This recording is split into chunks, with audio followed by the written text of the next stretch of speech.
Kapin 100,000 pesos nga kantidad sa dynamite paraphernalia nga ginagamit sa illegal fishing ang nasakmit sa PNP Maritime Group atol sa gipaygayong seaborne patrol sa Maluso, Basilan.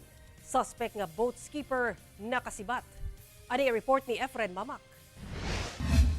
Mitambad sa kapulisan ang pipila ka mga dynamite paraphernalia nga iligal nga ginagamit sa pagpanagat nining usa ka bangka sa kadagatan sa Langas Island, Maluso, Basilan banda alas 11 sa buntag adlawng Martes. Gilangkuban kini sa 25 ka kilo sa ammonium nitrate nga mobalor sa 32,500 pesos. Dunasay duha ka botelya nga homemade dynamite, 35 ka blasting cups og detonating cord. Sumala sa PNP Maritime Group personnel, gibiyaan matud pa kini sa usa ka lalaking boat skipper human gipabulhot og padagan o gibilin sa usa ka lugar ang bangka niini. Kini human wala kini mapakitang legal nga dokumento atol sa ilang pagpangutana. Apan sa padayong hot pursuit operation sa kapulisan, nasubay ang Pinoy-anan sa suspek apan ang asawa ra og anak nga lalaki ang ana sa sulod sa balay. Apan voluntaryong gisurrender sa asawa sa suspek ang lain pang tinaguan nga usa ka sako ug 6 ka kilo sa ammonium nitrate. Sa kinatibuk-an, moabot sa 117,650